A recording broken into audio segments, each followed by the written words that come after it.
Crush out the divine spark of religion, and you have the dark, godless society of communism. The early 50s was a disturbing period in the United States. The country was swept up in an anti-communist witch hunt, and the entertainment industry was targeted as a haven for communist sympathizers.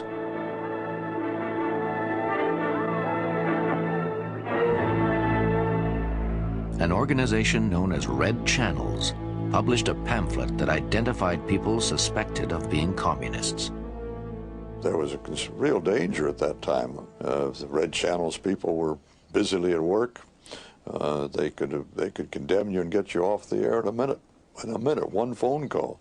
The network management was so chicken in those days, it was frightening. A good friend of mine, who was the vice president for programs of the radio network, suddenly disappeared one night. He just left.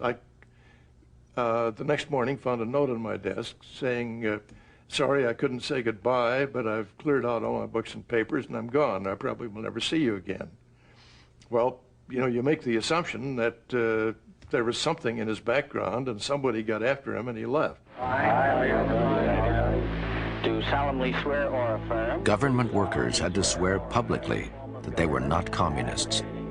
So the networks demanded that all their employees also sign a loyalty oath. Organization now. And that I do not belong to any such organization now. Well, I was a loyal American citizen. I'd served in the Navy during the Second World War, so it was hardly a shame to sign a loyalty oath. It just seemed to belabor the obvious that why do you have to sign a loyalty oath to your own country? That doesn't sound American.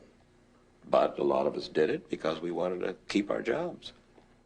In spite of his own misgivings, Murrow asked the staff of See It Now to sign these loyalty oaths to save their jobs and to protect the show. Howard K. Smith, who was listed in Red Channels, believes Murrow's compromise may have saved his career. There it was in black and white, my name was listed. I sat there and waited for something terrible to happen, because to most people to whom that happened, their careers were destroyed. Nothing happened. And late in life, I discovered that it was Murrow. People knew that to get to me, to attack me, to destroy me, they'd have to go past Murrow, and they didn't want to take him on. So I think I was saved by that. The raw, harsh, unpleasant fact is that communism is an issue and will be an issue in 1954. Under the banner of anti-communism, Senator Joe McCarthy destroyed the lives and ruined the reputations of government officials and Army officers. But journalists and politicians were terrified to attack McCarthy.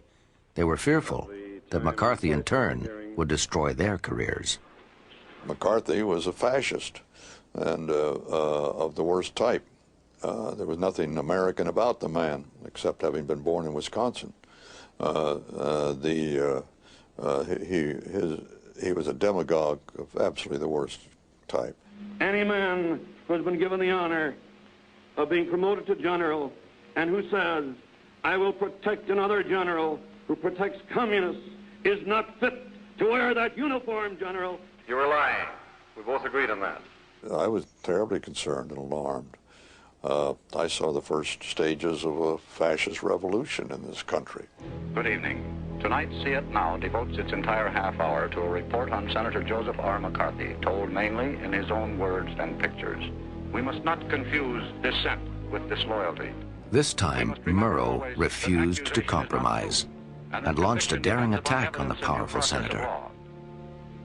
We were called in, the whole staff in the cutting room was called in, and Murrow said, you cannot live in a democracy, you cannot live in this country without doing something that maybe you will be suspect by this McCarthy.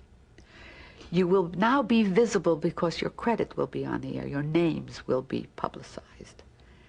If there is anything in your background that you don't want to reveal, or if you have fear, don't work on the program. And Murrow ordered that wherever McCarthy is, we should shoot film. And the film kept coming in, and we saved film for about a year. You wrote a book in 32, is that correct? Yes, I wrote a book. This is the document. Murrow demonstrated how McCarthy would take quotations out of context and distort their meaning. To the Cumberland Conference. But Senator McCarthy didn't permit his audience to hear the entire paragraph. This is the official... Murrow was also not afraid to express his own personal opinion. The line between investigating and persecuting is a very fine one, and the junior senator from Wisconsin has stepped over it repeatedly. See It Now was the only public forum that ever attacked McCarthy on the airwaves. On the airwaves. And it took a great deal of bravery. It took a great deal of guts. And whose fault is that? Not really his. He didn't create this situation of fear, he merely exploited it, and rather successfully. Cassius was right. The fault, dear Brutus, is not in our stars, but in ourselves. Good night, and good luck. See It Now was the first of the influential broadcasts in television that changed America. The Murrow-McCarthy broadcast ended Joe McCarthy. It was an arrow right through, wham.